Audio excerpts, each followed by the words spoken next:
Thank you, everyone. It is now 4:30. So just before we start, before you all get comfortable, if you could please turn your mobile devices to silent. We have an ongoing rule in Chambers that if anyone's mobile phone goes off, it's $20 fine. And that goes towards our Christmas fund. So if anyone...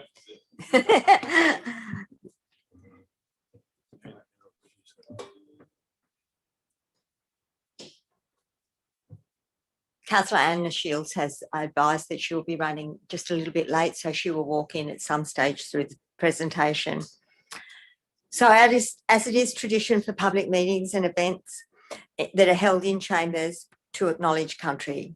So therefore, on behalf of us all present, I acknowledge the Dunghutti people, the original inhabitants of this ancient land, and pay our respects to the Aboriginal people of these lands, and acknowledge that this meeting is being held on the traditional land of the Dunghutti people. So welcome everybody to Public Forum.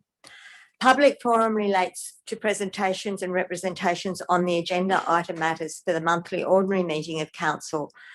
The March meeting will commence tomorrow morning at 9 a.m.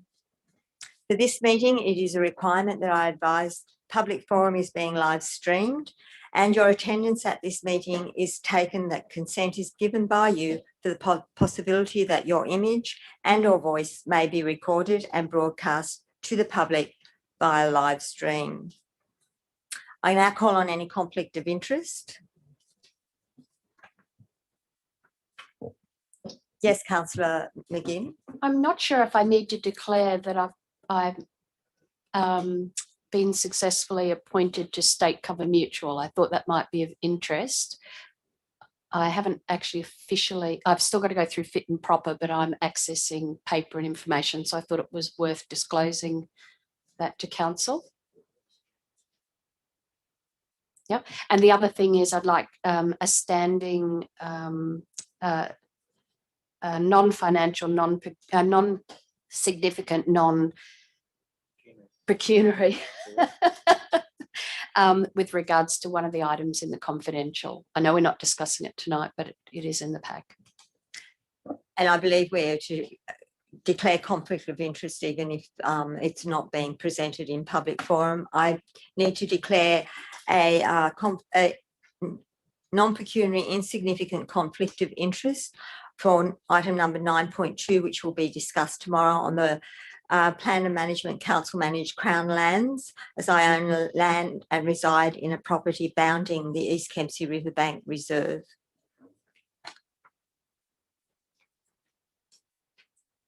Thank you, councillors. I'll now call on the General Manager who will outline the guidelines for public forum. Good evening, everyone. Thank you, Madam Mayor. Thank you for your understanding under COVID restrictions as well. And I know we've got some very patient people sitting outside who will be keen to swap over after we've heard from our first speaker.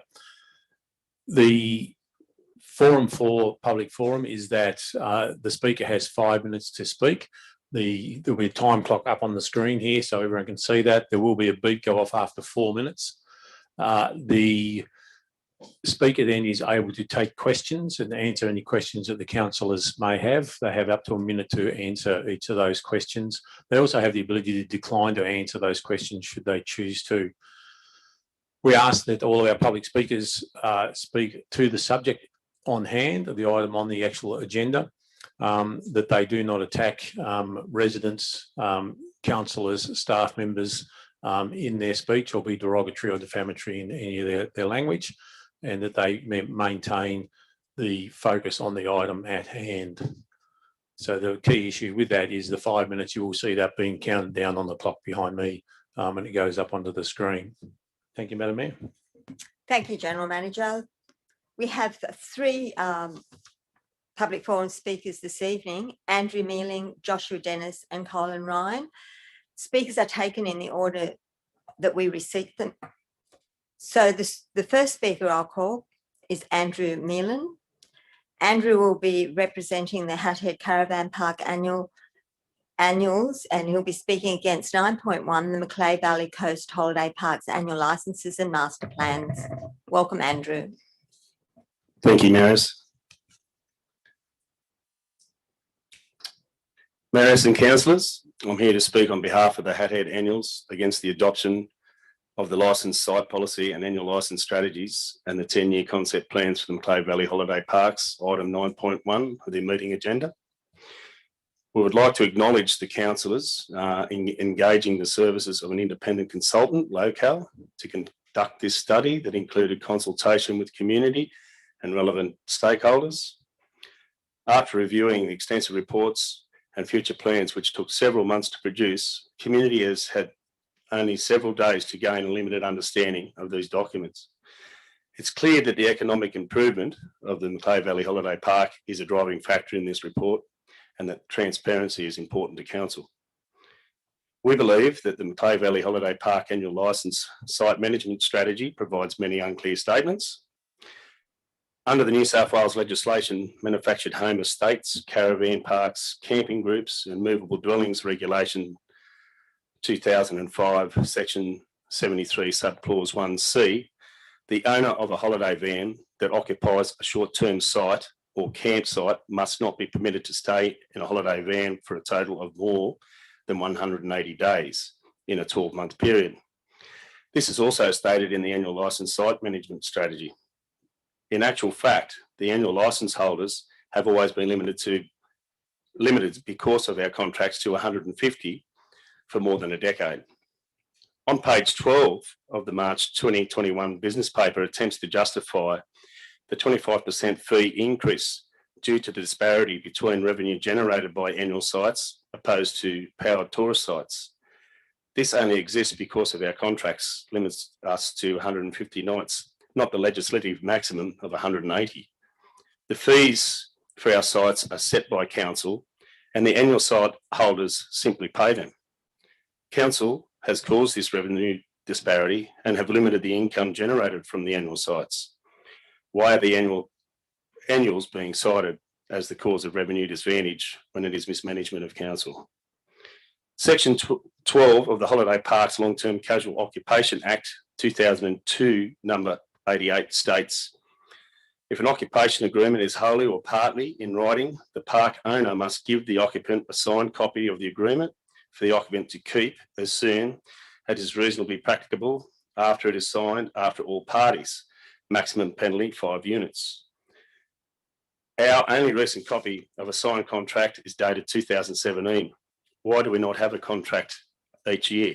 This is another display of mismanagement on the parks. The Macleay Valley Holiday Parks 10-year concept plans have identified up to 5 new cabins to be installed at Hathead. The council have imposed restrictions on the residents of Hathead regarding sewage output. Why is the holiday park able to increase their sewage output when council has restricted the residents of Hathead? Why did 8 councillors vote against the motion in the 28th July 2020 meeting, 9.3, CLEP 2013-AM-29, Village of Hathead, for the holiday park not to increase its sewage discharge in peak seasons? New cabins would increase the park's discharge. We believe that the council is not being transparent in the decision-making to all stakeholders. Council has stated that proposed annual fees and charges for the Macleay Valley Holiday Park are to be on public exhibition, giving annual site holders the opportunity to review and provide feedback. We believe that the Macleay Valley Holiday Park's licensed sites policy and annual licensed site strategy have to be placed on public exhibition in conjunction with item 9.2 Crown's Lands Management Plan. Council have stated that it will develop the equitable and transparent plan for the rationalisation, relocation of annual licensed sites to be communicated to the licensed site holders by 31st December 2021. Why is council attempting to adopt these strategies and management plan without providing transparency to the annual site holders until the end of this year?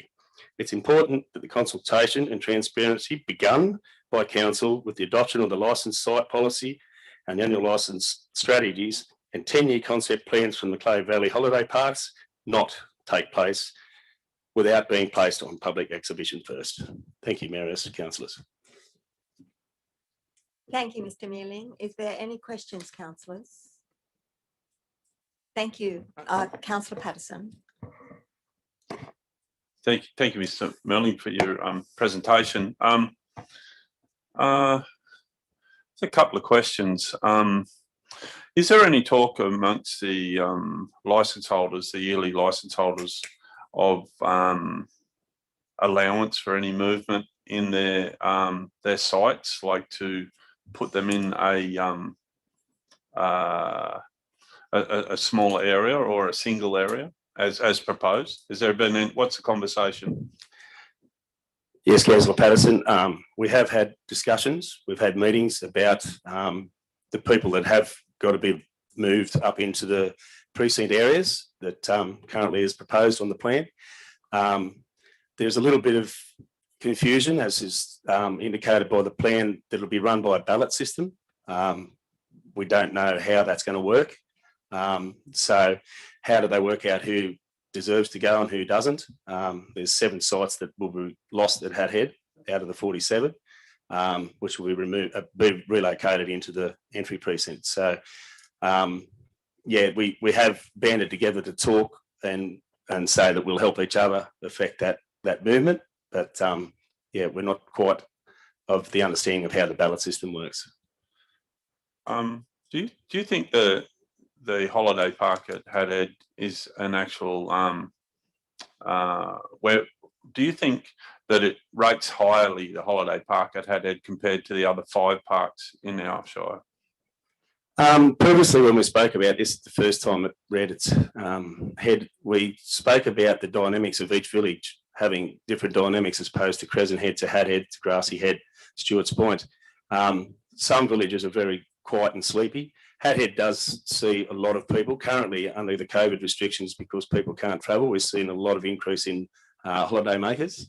But yes, I would agree that it is a popular place for tourism. But in saying that, the people that do come there for the actual secludedness of the actual village of Hat Head and its surrounds. I've got 2 more questions, Madam Mayor, is that okay?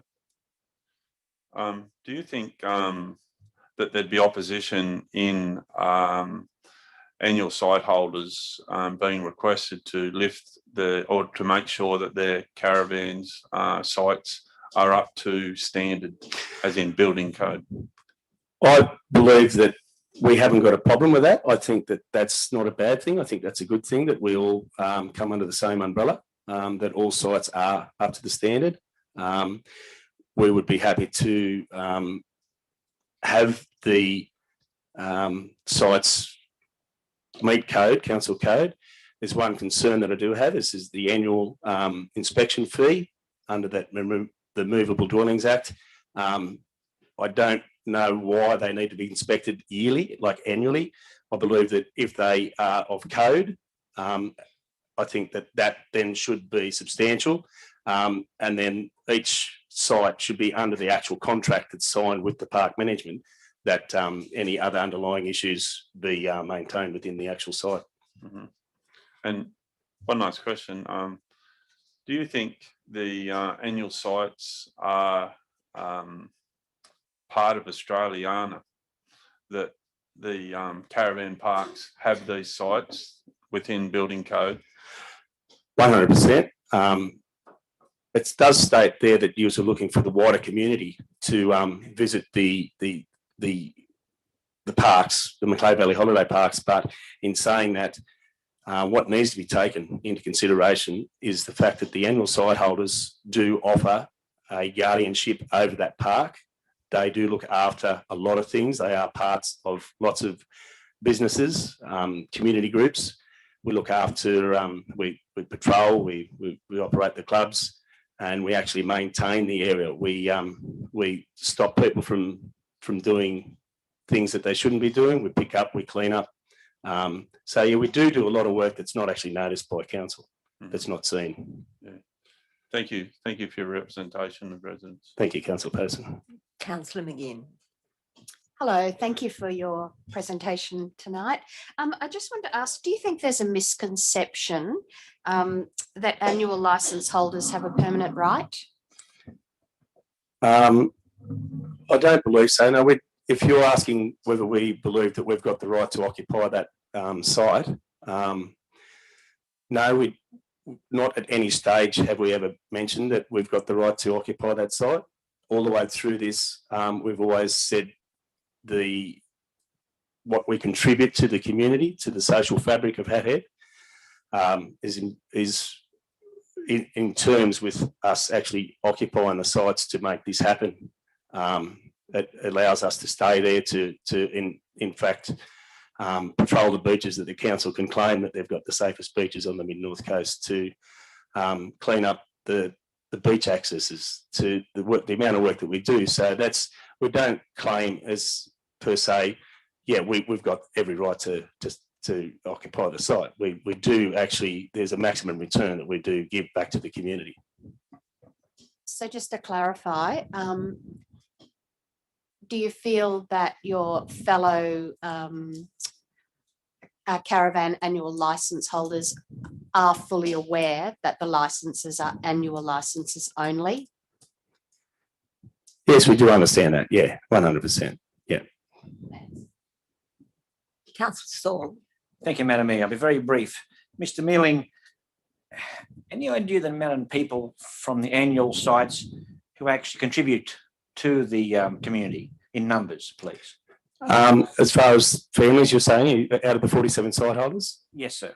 Over the holiday, Hat Head Holiday Park, annual site holders, I haven't actually got the exact figures, but over the period of tenure of people that have been in the park, I would nearly have to say that it'd be close to half, 50%.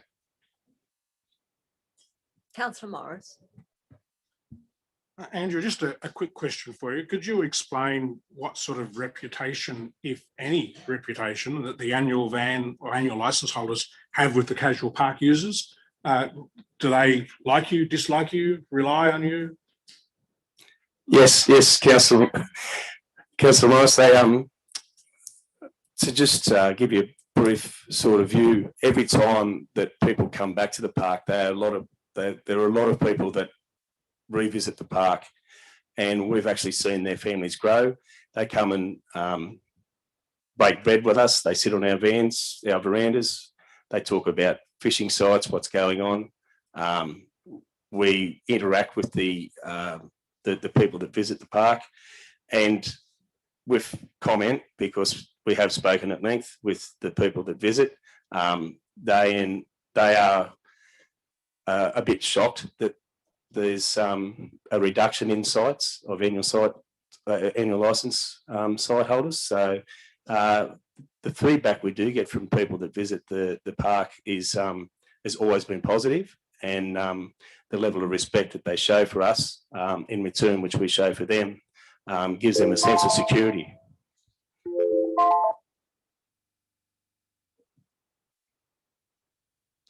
Thank you, Mr. Mealing. There's no more questions. We need to call just a 2-minute recess while we clear the gallery of the people that have been here just for that item, so that the people that are here for the next item, which is Joshua Dennis speaking, can change over. Thank you. Thank you, Maris. Thank you, councillors. Thank you.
We'll now resume our public forum, and I'll be calling Joshua Dennis forward. Joshua will be speaking against 9.1 Macleay Valley Coast Holiday Parks annual licenses and master plans. Welcome, Joshua. Thank you. May I ask who's driving the presentation?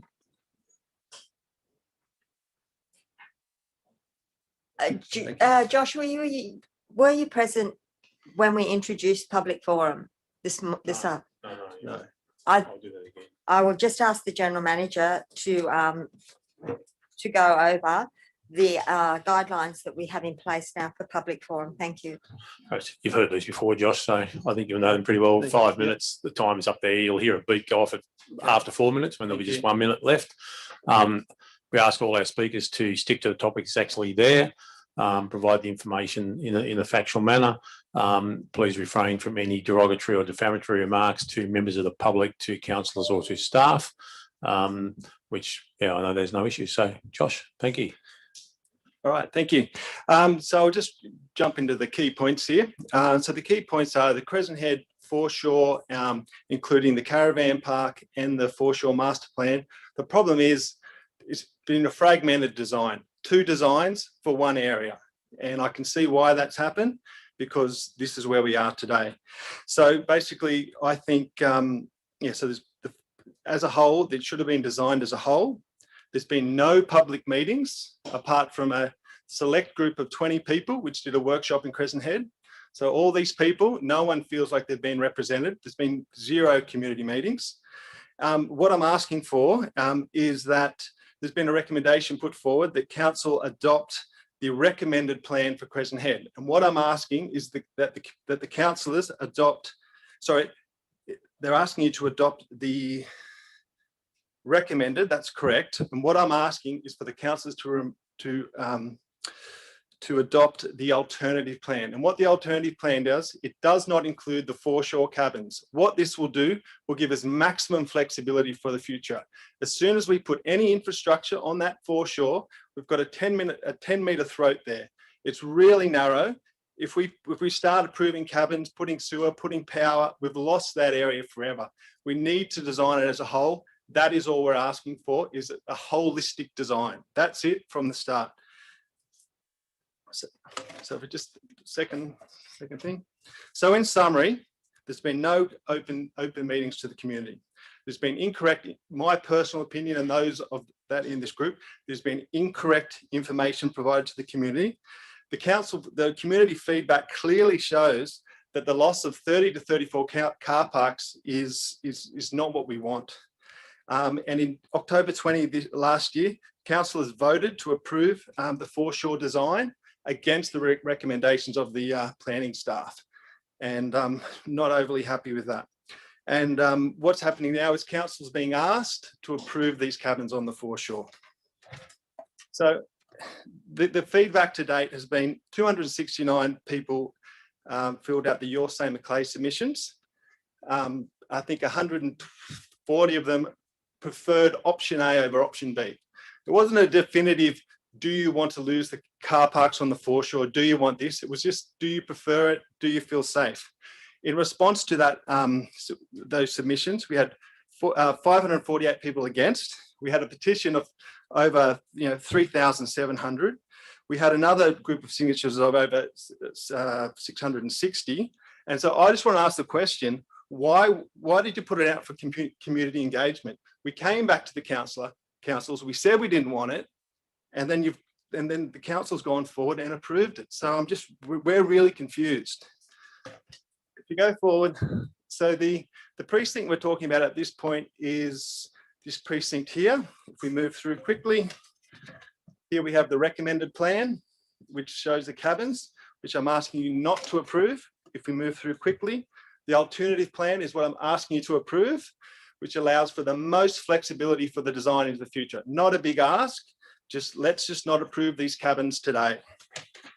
If we jump through to what has been approved to date, and what we see is that the Caravan Park has been left on its own island. We as the community are giving all our space to the open space to the community. We're giving it for the skate park. We're giving it for the open space. But the council and the Caravan Park is given 0. So where's the equality here? Where's the balance? There is no balance. If we move on a little bit more, and there's quickly that, you know, there are 130 to 134 car parks, not 110. We're losing 34 to 38 car parks. So I asked people, if you go further through, we've done an online survey to around 300 people. If people don't want it, you go through this. We've asked people directly. These people do not want this, and this is an issue that's not going to go away. If you just move through to the end, probably to one more, keep going, one more. And here we are. Myself as a civil engineer, I put some time forward to see what would be the ideal situation. We have a really hard little design triangle there to sort of work with, because we have the large pine tree. So you've got to have an angled car park. Overall, this is not a bad design, but what I've done is I've retained the foreshore car park. And so in order to retain that car park or do any sort of planning, we need to have optionality over that area. So please do not approve that area. And the last 12 months have shown us that Crescent Head is very busy. And by reducing the car parks by 34, it's just, you know, and ripping our community apart.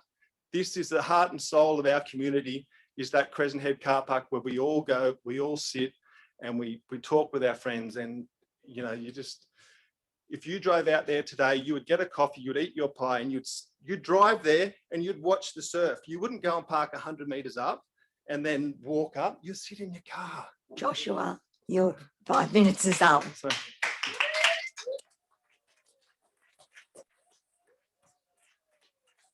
Thank you. Is there any questions? Councillor Patterson. Thank you, Madam Mayor. Thank you, Josh, for bringing to attention things that need to be brought forward. Joshua, when you say design the whole area, not as separate, what do you mean? well, the foreshore management plan, which was conducted last year, did not include the Caravan Park, which is around 80% of the area. So for us, we feel we have to look at the whole area as a whole, because we have this, car parking's at a premium. We have to find the balance between the public giving up space and the caravan park or the council or giving up space as well. There has to be a balance here. Joshua, a couple of questions, Madam Mayor. Do you think, is the Crescent Head point an iconic part of the Macleod, an iconic to surfing? Well, it's the way people use it. I go down there when I can at 6 o'clock in the morning. People drive up, they park there, and they talk with their friends. Of an afternoon, if we drive there right now, they'll be parked up, they'll be sitting in their car, they'll be chatting. It's how the space is used. Like it's the most well-designed car park you ever see, because that's the way you use it. Josh, the alternative plan, what do you think the alternative plan has in, what's the good parts of the alternative plan? I think you've probably done the right thing by possibly taking away the permanent residence. That'll open up for more camping. Shore cabins on the foreshore. I mean, there's a lot of positives there.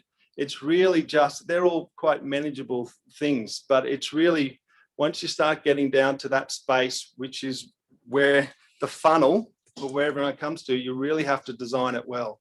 And it hasn't been done at the moment.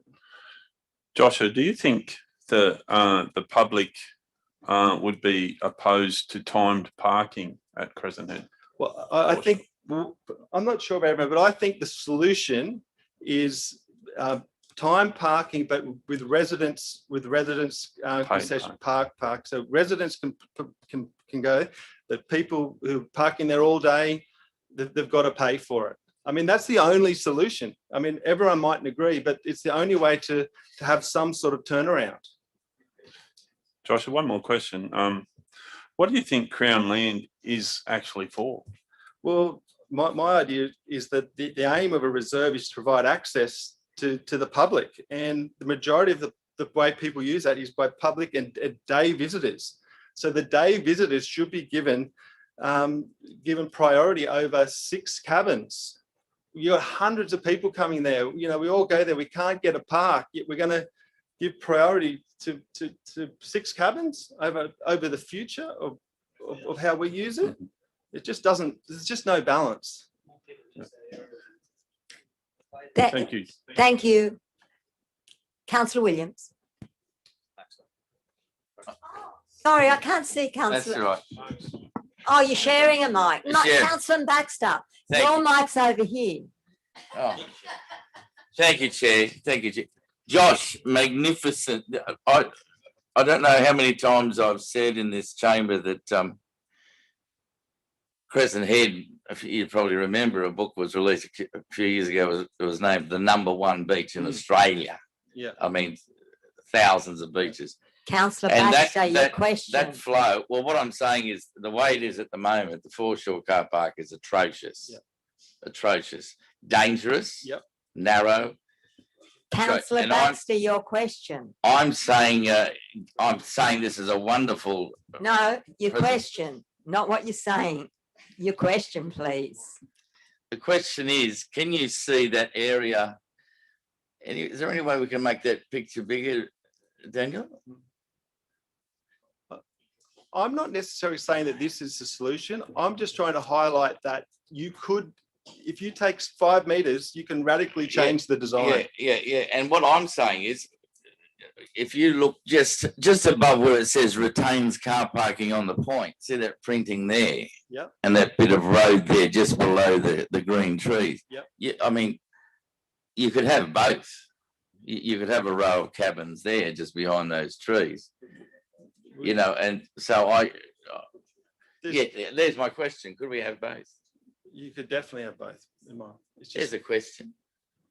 Thank you for your question. Is there any other? Councillor Morris.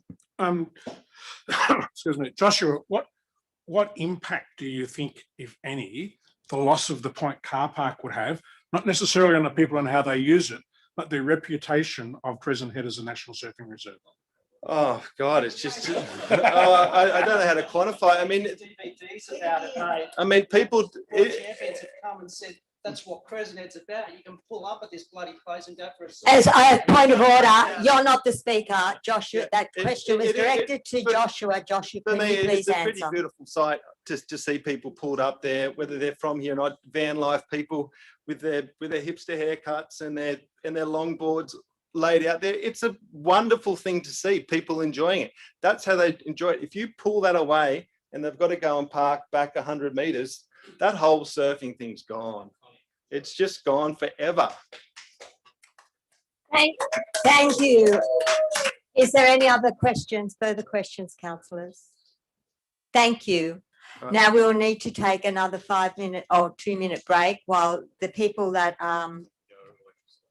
who are here to hear Colin Ryan speak on the plans of management for the managed Crown lands. Could they please come forward? Oh, Colin's here. So the others, so everyone can either stay or go, whichever you prefer. There's no one else waiting outside to come in because of numbers? Yep. Excellent. Just before we go on, Councillor Baxter, could you please use your right microphone? Thank you. So welcome, Colin. Colin is from the Crescent Head Country Club Limited, speaking for 9.2 plans of management for councils managed community Crown lands. Welcome. Were you here at the beginning when the General Manager outlined? Can those slides just be changed every 45 seconds, something like that? Yes. That's fine. Yeah. And you were here at the beginning when the, thank you. Yeah.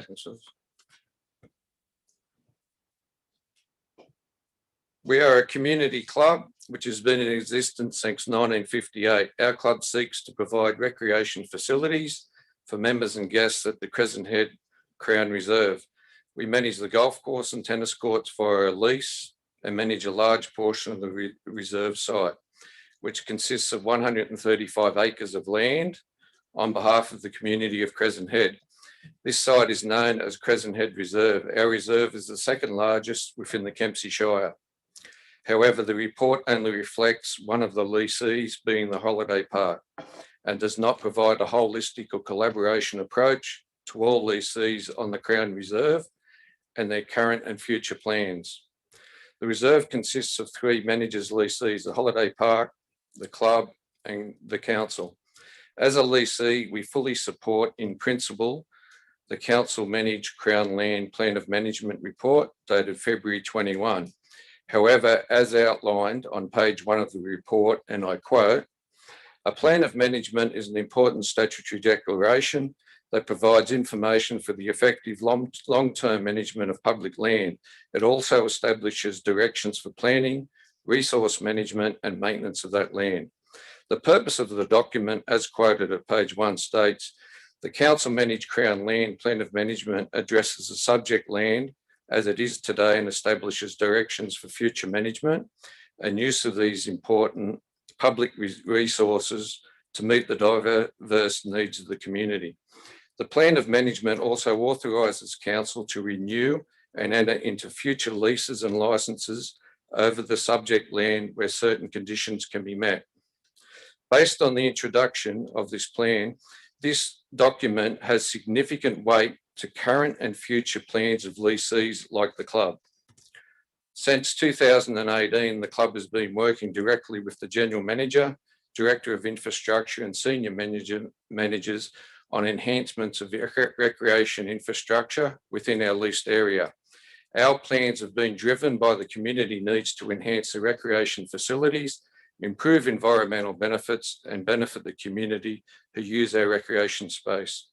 The club was successful in grant applications with the state and federal government and has been working with council on Section 60 water requirements to install recycled water for irrigation to the golf course.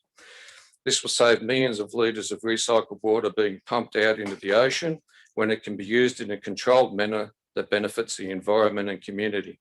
The club and the state and federal governments will be investing $1.7 million in the Crescent Head Crown Reserve and club facilities. I would argue this is significant investment in this precinct. I draw your attention to page 93.8.2.6, considering the work the club has undertaken with council staff, our future plans, the land we manage is referenced only in 1 sentence and does not indicate any of our future plans. As lessee of a large portion, larger than the holiday park space, the report is not a balanced view of both main lessees of the Crown Reserve. How can one lessee have close to 3 pages written on their vision, but the other lessee receives 1 sentence? On page 95, a plan references Crescent Head Holiday Park Concept Plan 2021 is not a plan available on public record. We have had 0 consultation by council or locale consulting on the above mentioned plan for the holiday park, and we as an adjoining lessee cannot advise if we support the plan as we have not seen the plan. Both the club and the community cannot comment as the plan has not been made available to the public.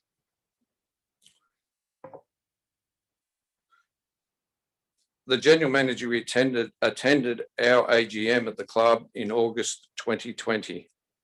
There are 2 key items that are missing from the report, creating additional barriers for both council, the club and community to work through the necessary process as the agreed pathways required have not been documented. Therefore, we, the community and the club, seek for a balanced response for discussions in relation to our Crown Reserve, having 99% of the response relating to 1 lessee and excluding the second is not fair, transparent or matches with the numerous discussions we have held with council. The plan of management discussions of our Crown Reserve does not align to the process as outlined by the General Manager at our AGM in August 2020. We seek to work in collaboration with council and the holiday park to ensure a balanced approach is taken that allows for both lessees to undertake enhancements of the leased areas without the creation of unnecessary red tape when we can resolve this issue before adoption of the plan of management by councillors.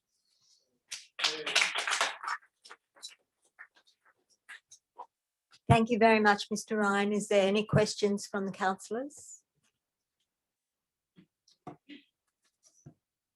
No questions. Thank you. Thank you very much. That ends the public forum. Thank you.